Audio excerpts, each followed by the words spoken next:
What is up, everybody? Young Vet finally back. It's been a while, I know. I've had so much going on. I've been so busy with everything. Just want to give y'all a little update on everything from the time I last talked to everybody at phase 2, or phase 1, I'm sorry, and now I've gone to phase 2. So, last time I talked to everybody, I think I was somewhere trying to get done with the end of phase 1. So now I'm in phase 2. I have a partner now, and we're team driving, just like it was in phase 1.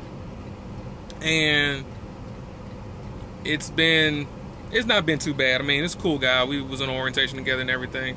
So, you know, as usual, when two strange, completely different people get into a space as big as this, you know, you're gonna have some kind of little conflicts or whatever. But I mean, we're handling it. It's cool. He's not a bad guy at all, and we're getting along. But anyway, so I'm like this until 30,000 miles. Yeah, 30,000 miles as a team in phase 2, and then I can get my own truck. So, as usual, the typical stuff starts out, you know. Got done with phase 1, I think Tuesday, sat at the terminal for 2 days. You know, I just want to take a little time to get myself together. They let you do that. You can take time. You don't have to go immediately into phase 2. You can take off for home time. The only problem is you're not getting paid, obviously. So I only did 2 days. Now I'm back on the road. Tried to leave out, I think it was Friday evening. Yeah, Friday evening. And they gave us a trailer that was in the shop. It was out of service. It needed work done. I think it needed a hub bearing or something like that.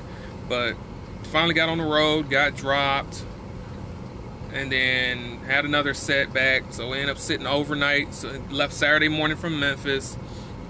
Then went to Jackson, Tennessee.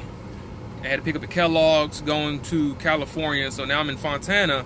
Got to Fontana yesterday. Come to find out, weekend dispatch gave me and my partner a 4-day window for a load that takes 2.5 to 3 days, which we was here early, of course. And they had us down as a drop and hook when it should have been a live unload. So we couldn't even get unloaded or anything. We had to wait till this morning. Finally got done this morning with the information and everything. We finally got the information squashed. Now we're here at Walmart, DC in Fontana, waiting to get unloaded. So there's about another 2-hour holdup at least. And I hate it because it's tearing in our paycheck and it's tearing into our hours, but it's all good though. We'll make up for it in the end, I guess.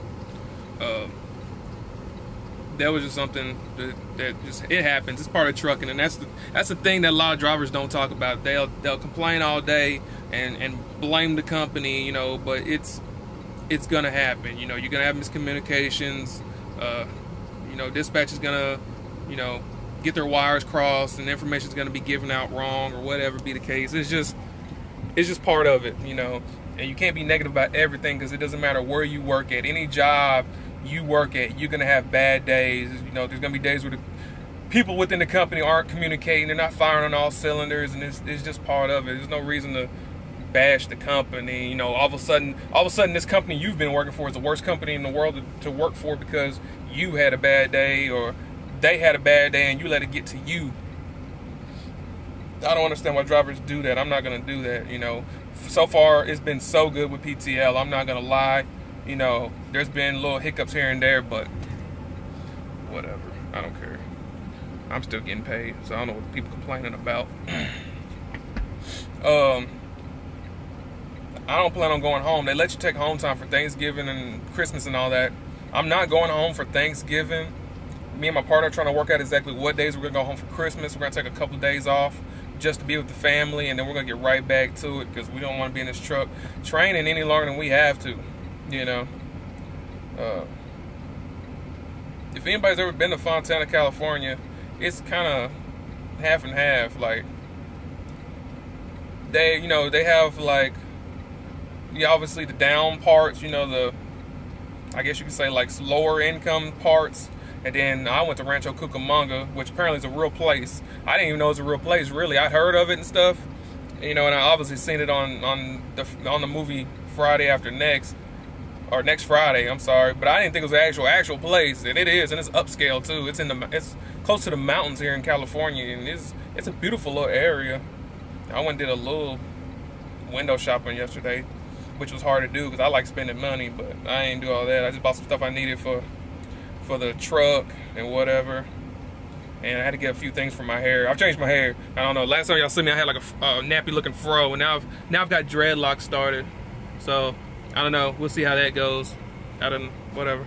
If y'all don't like them, y'all don't like them. I don't really care. But I hope everybody's doing good. I hope everybody's having a good time. I just really hope everybody's being safe. On the way out here, we ran into a little storm Friday evening, and that storm was it was real windy. I know I think there was a truck on I-40 that when the trailer caught on fire. I'm not sure if the truck caught on fire. I know the trailer caught on fire. So if that driver made it out, I hope he's okay and everything. You know, I seen where a truck, I guess the wind blew a truck over and it took another truck with it off into the median. I hope they're okay too. You know, it's things like that. It makes you sit back and think, you know, it could have been you. You know, it's one of the things with trucking. It really, when you pass one of those trucks, it could really have been you. You know, so I'm just thankful every day that I make it to point A to point B. And that brings me to another thing, one of those miscommunication things. So we got this truck assigned to us. It's a 2015 Freightliner. As far as the guy that signed off on this truck and said it was good to go, he said, as far as I can tell, this is a good truck. There's nothing wrong with it. Okay, cool. I'm not a mechanic. I got to take his word for it. Get down to Memphis, we thought we had an electrical issue with our inverter. So we go to the West Memphis terminal, and upon going through the inspection line, come to find out we've got a bad valve on an air tank, and on the other air tank, it was barely mounted. It was just shaking. It was just shaking. You know, the mechanic shaked it with his hand and showed me the air tank itself to prove that he wasn't, you know, BSing with me. And it was like, okay, well, we'll get that fixed while we're here. So we're turning one of the turns in the trailer yard to drop our trailers to pull into the shop. And we lose air pressure all just like that, just out of air. Lost air pressure to the trailer. Don't know why. So we're trying to figure it out. Mechanic comes out there, takes a look at the airlines. He takes the airline off the trailer, gives it about 2 twists, and the coupling comes completely snapped off from the airline. So it was a dry rotted airline that was on the truck. So let that be a lesson to you. That's one thing that probably does get overlooked on a lot of trucks. When you pick up a newly assigned tractor, double check everything: fluids, tires, you know, anything that you can visually inspect yourself and check without, you know, short of having to have a mechanic verify it for you. Check that, man, because I didn't check those airlines.